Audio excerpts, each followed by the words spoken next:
when last we wandered these myriad plains. Yeah, whatever. When you've been dead as long as I have, you know the signals. They may be too subtle for you to pick up on, but that's why I'll be spending my nights with some luscious, recently dead chit, while you're standing around going, huh? What's going on? Where's my memories? And still, we journey on. I guess no real harm done. They can just raise him back out of the dead book. Nothing there. What about you, zombie? Have you got anything for us? This corpse is shuffling from slab to slab, bandaging the corpses lying around there. The number 396 is carved into its left temple, and his lips are stitched closed. You notice the corpse is carrying a roll of bandages in its hand. The bandages look usable. Mind if I borrow those bandages? The corpse continues to stare at you. Try and take the bandages. You snake your hand out and take the roll of bandages from the corpse's hand. The corpse doesn't even seem to notice. It continues going through the motions of bandaging the bodies. Examine it again. Still going on about its duties even without the bandages.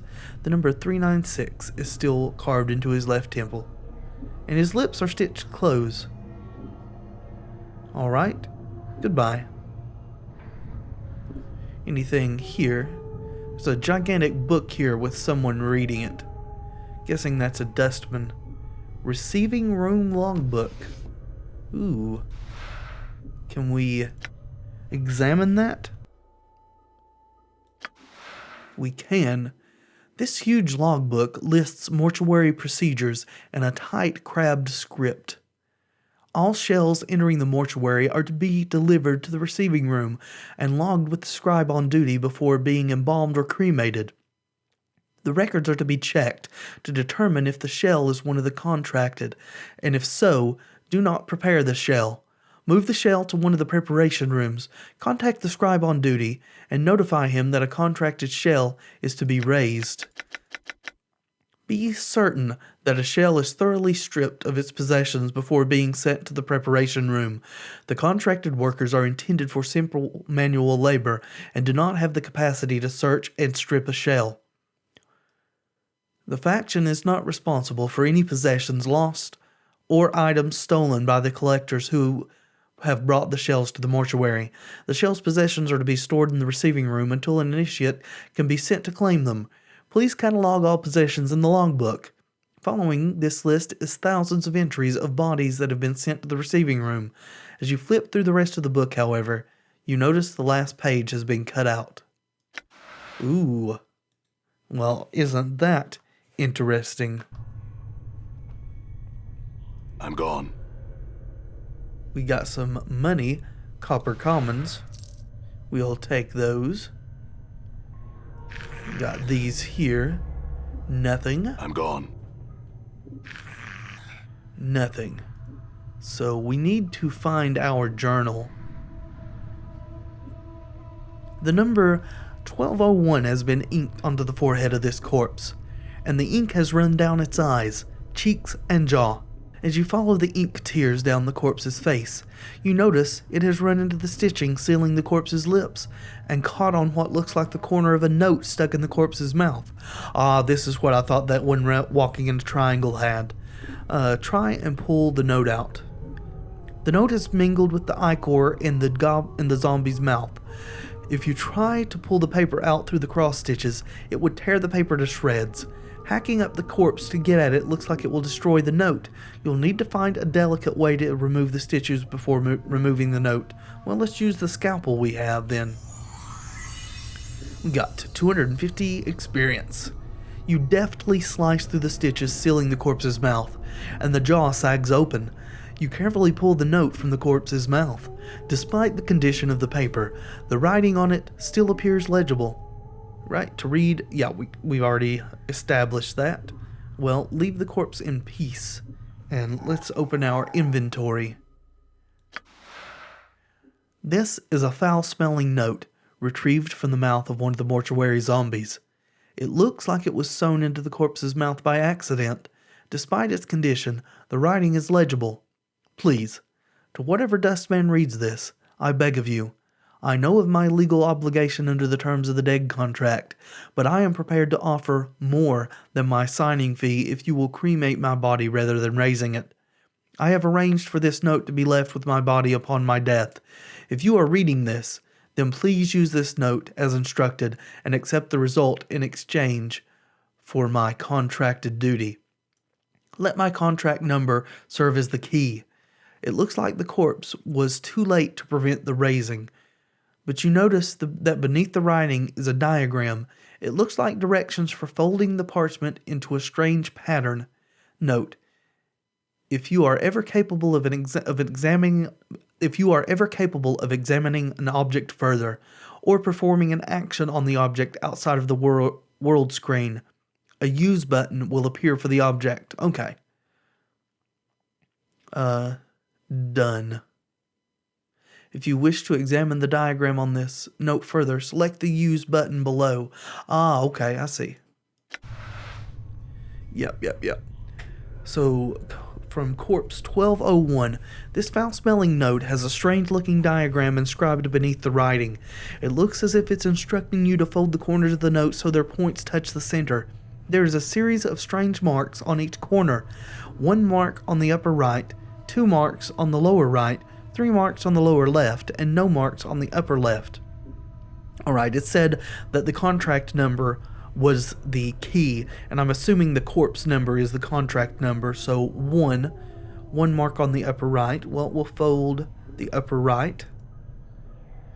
2, we've got 2 marks on the lower right, so we'll do that.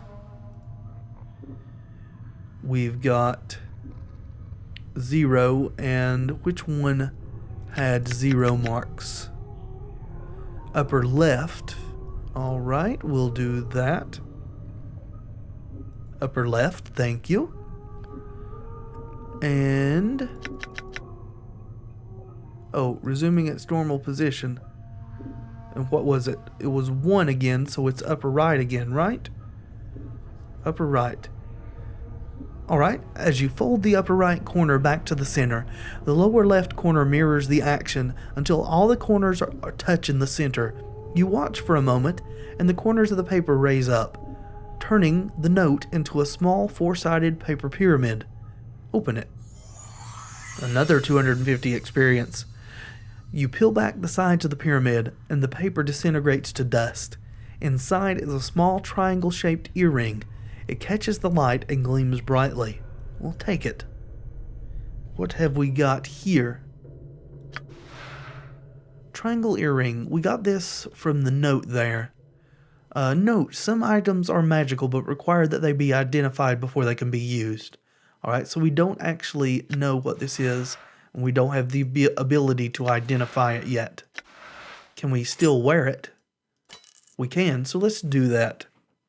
I'm pretty sure that it is a beneficial item from what I can remember. Let's check out some more of these zombie workers. Okay, the smell of formaldehyde emitting from this corpse is particularly strong. It smells like it was applied recently, and with good reason. This corpse appears to be in an advanced state of decay. Her jaw is missing, and some of the flesh has slid off her skull, revealing the number 1072 chiseled into the bone. I think this one's seen better days, Mort. The corpse does not respond to your voice. The fact that it has no jaw may have something to do with it. Either that, or it simply has nothing to say. Farewell, then. Hello, my sweet cadaverous beauty. You are sick, Mort. You have issues. Nothing there. Alright. Well, let's get this one last zombie here. This female corpse is making the rounds from slab to slab in the room. Her hair is knotted into a long braid and looped around her neck like a noose. Someone has stenciled the number 1096 into her forehead, and her lips have been stitched close. Leave the corpse in peace. What is this rotting vision I see before me? It's a zombie, Mort. You need to get your head in the game. Get it? You know what? Never mind. Well, let's meet this Dustman here. And then we'll go and check out this last zombie worker. This scribe looks very old. His skin is wrinkled and has a slight trace of yellow, like old parchment. Charcoal gray eyes lie within an angular face, and a large white beard flows down the front of his robes like a waterfall. His breathing is ragged and irregular, but even his occasional coughing does not slow the scratching of his quill pen. Greetings. Whoa, Chief. What are you doing? I was going to speak with this scribe. He might know something about how I got here. Look, rattling your bone box with Dusty should be the last thing. Before Mort can finish his rant, the scribe begins coughing violently. After a moment or two, the coughing spell dies down, and the scribe's breathing resumes its ragged wheeze. And we, especially, shouldn't be swapping the chant with sick Dusties. Come on, let's leave. The quicker we give this place the laugh, the better. Before Mort can finish, the scribe's gray eyes flicker to you. The weight of years hangs heavily upon me, O restless one. He places down his quill. But I do not yet count deafness among my ailments. Restless one, do you know me? Know you? There is a trace of bitterness in the scribe's voice as he speaks.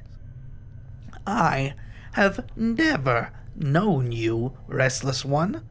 No more than you have known yourself. He is silent for a moment. For you have forgotten, have you not? Who are you? As always, the question, and the wrong question, as always. He bows slightly, but the movement suddenly sends him into a bout of coughing. He pauses for a moment, catching his breath. I am Doll. That question was but the first, Doll. There is much I wish to know. Updated my journal. Very well. What did you wish to know?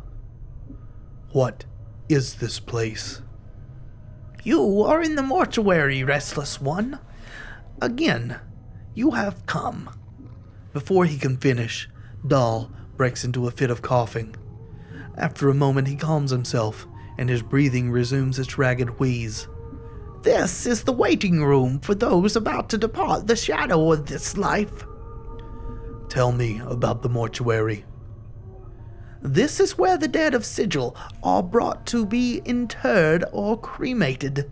It is our responsibility as dustmen to care for the dead, those who have left this shadow of life and walked the path to true death.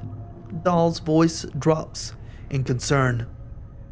Your wounds must have exacted a heavy toll if you do not recognize this place. It is almost your home. I don't understand. The shadow of life? Yes, a shadow. You see, restless one, this life, it is not real. Your life, my life, they are shadows, the flickerings of what life once was. This life is where we end up after we die. Okay. And here we remain trapped, caged, until we can achieve the true death. And what is this true death? True death is non-existence, a state devoid of reason, of sensation, of passion. Doll coughs, then gives a ragged breath. A state of purity. Sounds like oblivion. Why would anyone want that? Is it worse than remaining in this shadow of what life once was? I think not. Okay. You Dustmen have some strange beliefs here. Let's explore a bit more about what's going on. Tell me more about the mortuary. Yes, you told us that already. Who exactly are the Dustman? We Dustmen are a faction, a gathering of those that recognize the illusion of this life. We await the next life and help others on their journey. So, perhaps you can explain why the Dustmen want me dead. Dahl sighs. It is said that there are souls who can never attain the true death. Death has forsaken them, and their names shall never be penned in the dead book. To awake from death as you have done suggests you are one of these souls. Your existence is unacceptable to our faction. Unacceptable? That doesn't sound like it leaves me in a good position. You must understand, your existence is a blasphemy to them. Many of our faction would order you cremated if they were aware of your affliction. You're a Dustman, but you don't seem to be in favor of killing me. Why not? Because forcing our beliefs upon you is not just. You must give up this shadow of life on your own, not because we force you to. Dahl looks about to break into another coughing jag, but he manages to hold it in with some effort. As long as I remain at my post, I will protect your right to search for your own truth. And what is your post? I am a scribe, a cataloger of all the shells that come to the mortuary. Dahl coughs again, then takes a deep breath. As long as the stream of corpses flows through the mortuary, I shall remain at my post. You say I have been here more than once. How is it that the Dustmen do not recognize me? Updated my journal. I am the one that catalogs the shells that come to our halls, Restless One. Dahl breaks into a coughing fit, then steadies himself. Only I see the faces of those that lie upon our slabs. The dark of your existence lies safe with me. I had some other questions. How did I get here? Dahl snorts in contempt, as if he finds the memory repugnant. Your moldy chariot ferried you to the mortuary, Restless One. You would think you were royalty based on the number of loyal subjects that lay stinking and festering on the cart that carried you. I arrived here on a cart. Updated my journal. Yes, your body was somewhere in the middle of the heap, sharing its fluids with the rest of the mountain of corpses. Dahl breaks into another violent fit of coughing, finally catching his breath minutes later. Your seneschal, Feyrod, was, as always, pleased to accept a few moldy coppers to dump the lot of you at the mortuary gate. That sounds familiar. Doesn't sound like you like Feyrod much. There are some I respect, Restless One. Dahl takes a ragged breath and steadies himself. Feyrod is not one of them. He wears his ill repute like a badge of honor, and takes liberties with the possessions of the dead. He is a knight of the post, cross-trading filth of the lowest sort. Knight of the post. A knight of the post, Feyrod coughs. A thief. All Feyrod brings to our walls come stripped of a little less of their dignity than they possessed in life. Feyrod takes whatever he may pry from their stiffening fingers. Did this Feyrod take anything from me? Perhaps a journal? Dahl pauses, considering. Most likely. Are you missing anything? Especially anything of value? His voice dips as he frowns. Not that Feyrod would take exception to anything that wasn't physically grafted to your body. And sometimes even that's not enough to give his greedy mind pause. I am missing a journal. A journal? If it was of any value, then it is likely it lies in Feyrod's hands. Where can I find this Feyrod? If events persist as they have, Restless One, you have a much greater chance of Feyrod finding you and bringing you to us again before you find whatever ooze puddle he wallows in this time. Nevertheless, I must find him. A slight warning creeps into Dahl's tone. Do not seek out Feyrod, Restless One. I am certain that it will simply come full circle again, with you none the wiser and Feyrod a few coppers richer. Accept death, restless one. Do not perpetuate your circle of misery. I have to find him. Do you know where he is? Updated my journal. Dahl is silent for a moment. When he finally speaks, he seems to do so reluctantly. I do not know under which gutter stone Feyrod layers at the moment, but I imagine that he can be found somewhere beyond the mortuary gates in the hive. Perhaps someone there will know where you can find him. Let's see if there's anything else about the mortuary we need to discover. Yes, what is this sigil you talked about? Sigil is our fair city, restless one. Tell me some more about the mortuary. Tell me about my wounds. Yes, the wounds that decorate your body. They look as if they would have sent a lesser man along the path of the true death. Yet it seems as if many of them have healed already. Dahl coughs violently for a moment, then steadies himself. But those are only the surface wounds. Only surface wounds. What do you mean? Updated my journal. I speak of the wounds of the mind. You have forgotten much, have you not? Mayhap your true wounds run much deeper than the scars that decorate your surface. But it is something that only you would know for certain. Well, tell me a bit more about the mortuary. I'm pretty sure we already asked how we got here, but I'll make sure. Yes.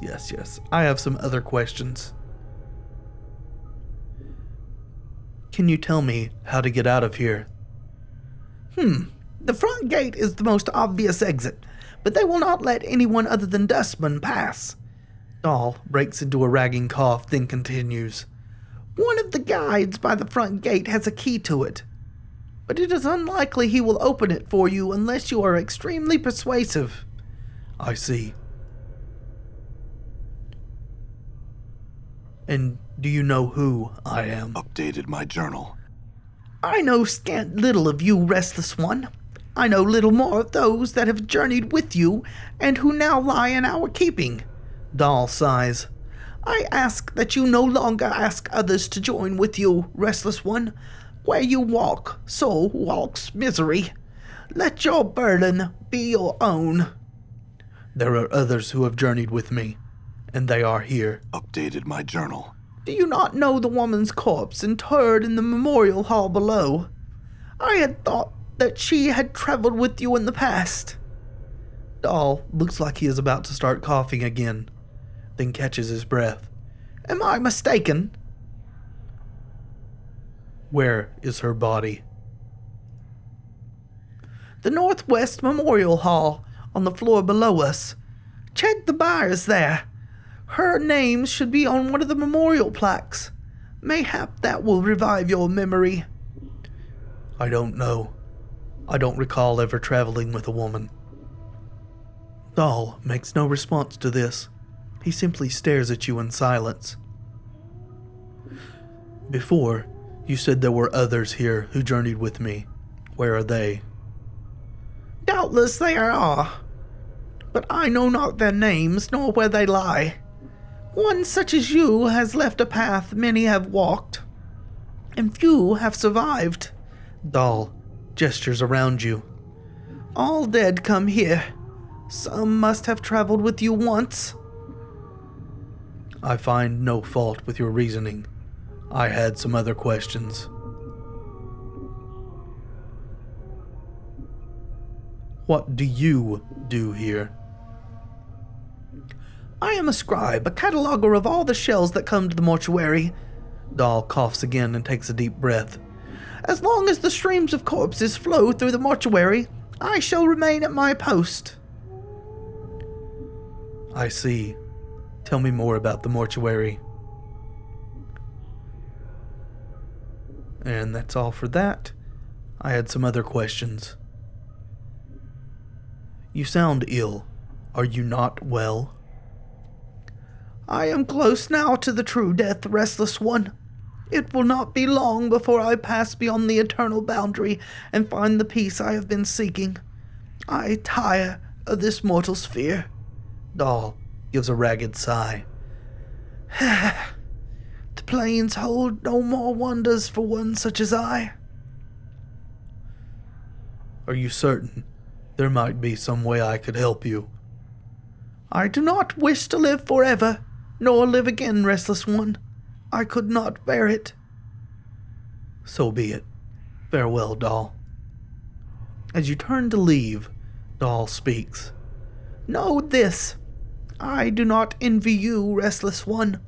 To be reborn as you would be a curse that I could not bear. You must come to terms with it. At some point, your path will return you here. Dahl coughs, the sound rattling in his throat. It is the way of all things, flesh and bone. Then perhaps we shall meet again, Dahl. Though you apparently would prefer that not to be the case.